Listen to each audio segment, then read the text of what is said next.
Hello and welcome to episode 5 of 5-Year Windows on the Movie Gold YouTube channel. I'm your host, Kyle McNevin. Each week this series focuses on a specific 5-year period of an actor's career by looking at all of their movies released during that time. On this week's episode, we'll be looking at the career of Leonardo DiCaprio from 2002 to 2006. This specific time period for DiCaprio is a culmination of where his star power is reached at a point where he's working with some of the biggest filmmakers and trying to tell these important stories in one way or another. During this 5-year period, he only makes 5 movies, but on top of that, only has 3 years in which those movies are coming out. So there's a certain degree of selectiveness about projects, paired with these larger projects that are obviously taking more time for him to shoot, so that leads to a fairly sparse output for him during this period. We regard the big breakout for DiCaprio as being when he stars in Titanic with Kate Winslet, and rightfully so. It effectively puts both of those actors on the map, where there is a certain prestige associated with them that now opens the door to a variety of different projects for them. In that period between Titanic and 2002, DiCaprio still puts out a few movies, but they seem like things that are still building up and ramping him up to that superstar turn in some of these bigger movies, which for me begins in 2002. When talking about these movies now, a lot of them have the feeling like no one else could play these roles outside of someone like Leonardo DiCaprio. As mentioned before, we have 5 movies to talk about today. So these movies are fair game for some plot details being discussed in some detail or another. We have Gangs of New York, Catch Me If You Can, The Aviator, The Departed, and Blood Diamond. The first movie on the docket came on December 20th, 2002 with the release of Gangs of New York from Martin Scorsese. Gangs of New York boils down to the story of how a man, played by Leonardo DiCaprio, is looking to exact revenge upon Bill the Butcher, played by Daniel Day-Lewis, for killing his father. This is the first collaboration for DiCaprio and Scorsese, and it will actually see them work together 2 more times during this very specific 5-year window. This was a big moment for DiCaprio, as he was not only getting to work with Martin Scorsese for the first time, but he was getting to work with Daniel Day-Lewis, who he said, quote, "I got to work with someone who was another huge influence on myself as an actor. I mean, there's commitment, and then there's Daniel Day-Lewis," end quote. So you can imagine that when the opportunity for him to star in a movie opposite of Daniel Day-Lewis came up, it was just far too much for him to pass up, especially for this movie, since it's a movie where it is literally building up to a square-off between himself and Daniel Day-Lewis. When you have 2 actors of this caliber teaming up for a movie, though, it can leave you a little leery of, is it going to live up to all those expectations of when these 2 are on the screen together? And Gangs of New York certainly doesn't fall short in that regard. The scenes that they share together are filled with the narrative tension. Who is going to get the upper hand over the other, and does the other one know that they're getting the upper hand pulled over them? A lot of the performance that we're seeing from DiCaprio is seated in this revenge-focused mindset. His existence at this point is tied to avenging the death of his father at the hands of Bill the Butcher, and it's clear from the very start that these 2 are on a collision course with each other that is going to end with some form of violence. Where DiCaprio excels is when he is letting that mindset boil over into frustration that he keeps telling himself that he can't lose focus. Gangs of New York is also set in a beautifully realized New York of the 1800s that does a lot of hard work of setting up the time period and feelings of the people. Scorsese is giving us this community that has people struggling to make ends meet, and so many others having to resort to being in a part of the criminal underworld or fear the wrath of Bill the Butcher. I don't think the movie itself has been forgotten about, but I don't think it's even mentioned enough in the talks about DiCaprio's best roles. The sheer fact that he is able to go toe-to-toe with Daniel Day-Lewis in all of these scenes is an accomplishment in itself, especially for someone still so early in his career at this point. It's just another example of Leo being on the star-turning run. 5 days later, DiCaprio has the Christmas Day release of Catch Me If You Can from Steven Spielberg. The mere fact that DiCaprio was able to justify having his 2 movies not only open 5 days apart, but at a peak box office time like Christmas, says a lot about how big of a superstar he was at this point. Both production studios were that confident that they were banking on his star power being able to sustain both movies. And that bet seemingly paid off for both, since Gangs of New York grossed almost $200 million worldwide, and Catch Me If You Can was able to eclipse $350 million worldwide. It's one thing to be able to perform like this at the box office, but doing it in 2 movies this close together is insanity. And the cherry on top of all of these factors is that Catch Me If You Can may be one of the breeziest, most fun watches you can ever find. The movie follows the con man exploits of Frank Abagnale Jr., played by Leonardo DiCaprio, and how an FBI agent, played by Tom Hanks, begins to get hot on his trail. And I'm going to admit bias here that this is one of the all-time favorites for me. but I do regard this as my favorite DiCaprio performance. A lot of that has to do with how well the movie is able to use his boyish charms. In the movie, DiCaprio literally gets to weaponize that baby face by continuing to come off as unassuming, since there would be no possible way that he could be pulling this off. Look at how young he looks. It's more than just his look though. DiCaprio is able to fulfill that personality of being a good con man, but he's not a dangerous individual either. However, he is sticking it to the man as much as possible. For instance, when he finds out that he can cash payroll checks for up to $300, we then see the first checks that he's forging is for $299. The movie does find its second gear when Hanks enters the picture and the game of cat and mouse really begins to ramp up. Hanks has just as much to do with why this movie works as DiCaprio. The movie would still be fun if it was just DiCaprio globetrotting and getting to pull off cons around the world, but the movie even allows for Hanks and DiCaprio to come face to face halfway through. From that moment on, Hanks is hell-bent on finding him. He is showing up an established FBI agent. He can't let this happen. And then in other movies, this wouldn't even happen. But Catch Me If You Can gets to include these yearly phone calls on Christmas, where Hanks and DiCaprio both have nothing better to do than call each other and just check in.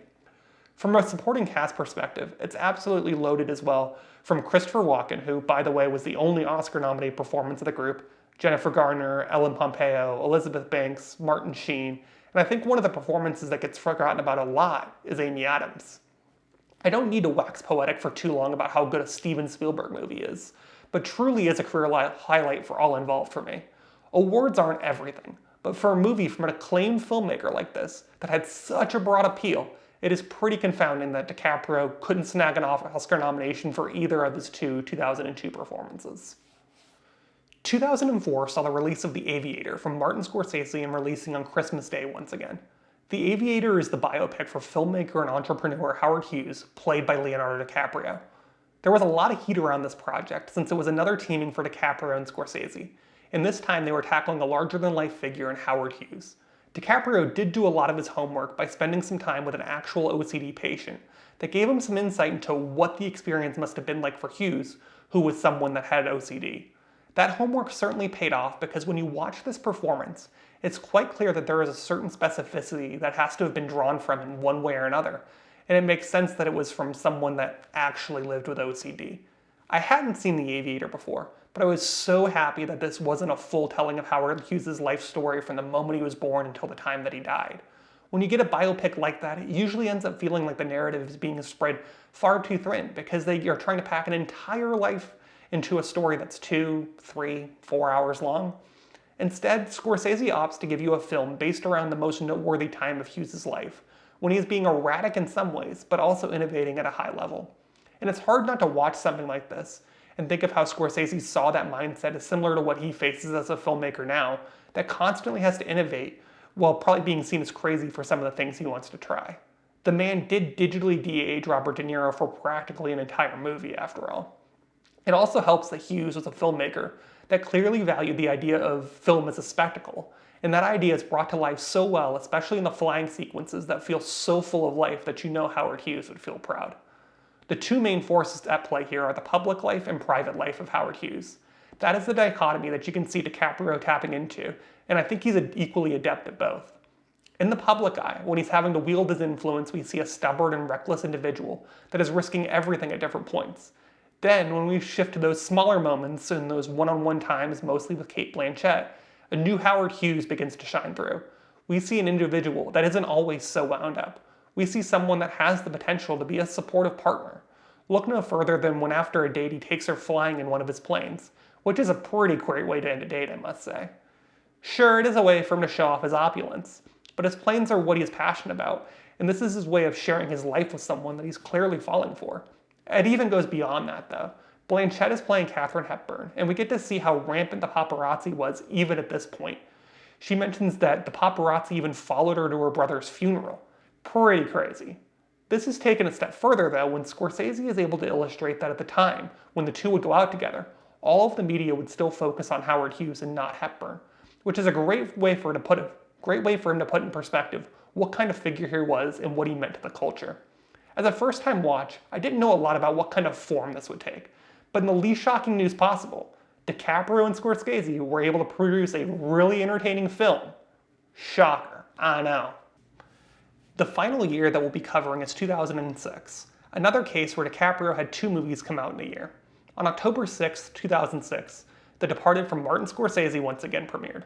The Departed focuses on an undercover cop, played by DiCaprio, and a rat within the police station, played by Matt Damon, that are attempting to identify each other while infiltrating a gang in South Boston.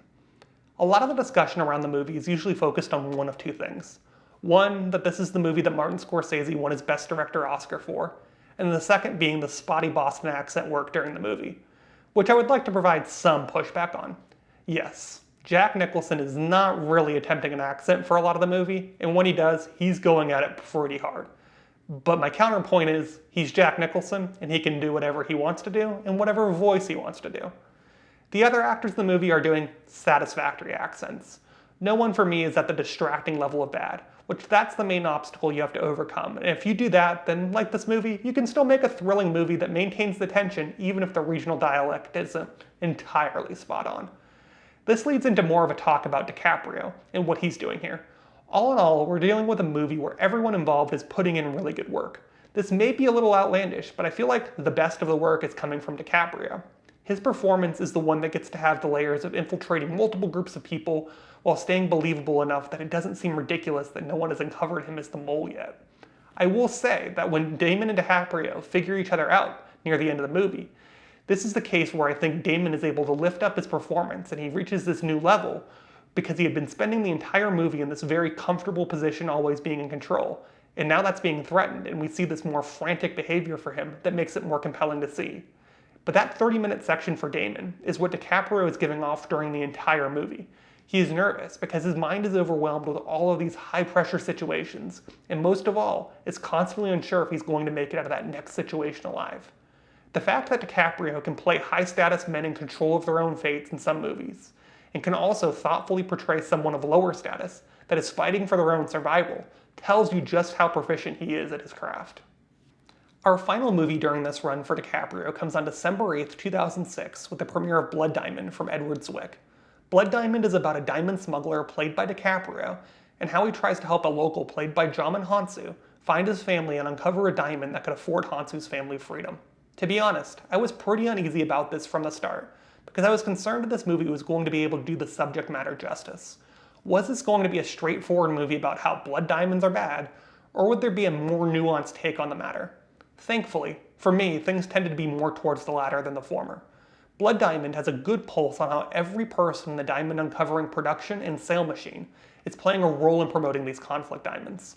The Americans that are buying these diamonds are just starting the cycle over every single time when they buy the diamonds because they're encouraging their production and discovery so that more diamonds can end up getting into their hands. When you're telling a story like this, of course there are going to be elements that start to seem a little didactic and can sometimes lead to an eye roll, but I think the passion from those involved help make the message something more powerful coming from the movie. On DiCaprio's side of things, he's known as having some serious environmental conservation beliefs, so it's not a stretch to see what he saw in the script and what piqued his interest and led to him taking it. He said in the promotion for the movie, when asked about if the movie changed his opinions about diamonds, he responded, quote, "Well, without getting into the whole political aspect, because I think the movie should speak to that. To me, diamonds represent any sort of natural resource that we get from foreign countries and how that affects the economy and the politics and the conditions of those people." End quote.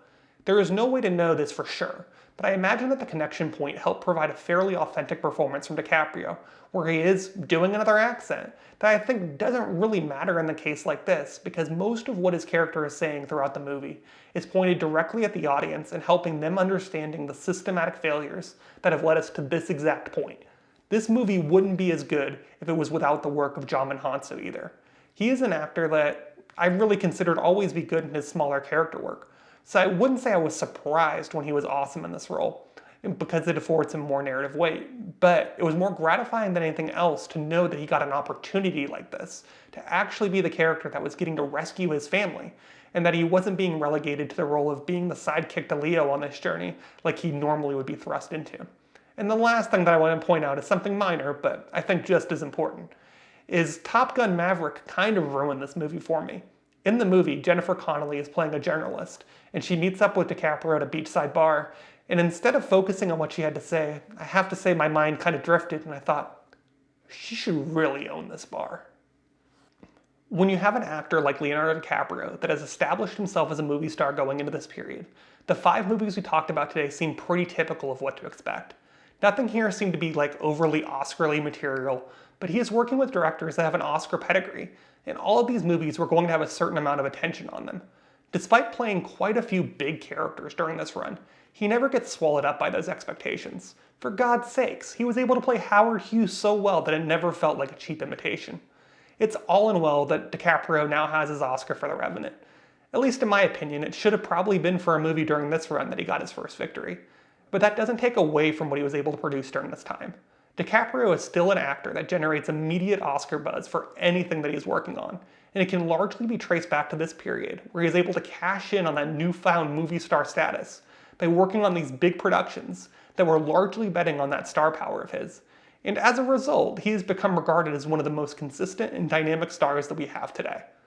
Thanks for joining me on this episode of 5 Year Windows. If you could, leave a like on the video and subscribe down below. It'd be greatly appreciated and will help keep you in the loop for when the next video drops.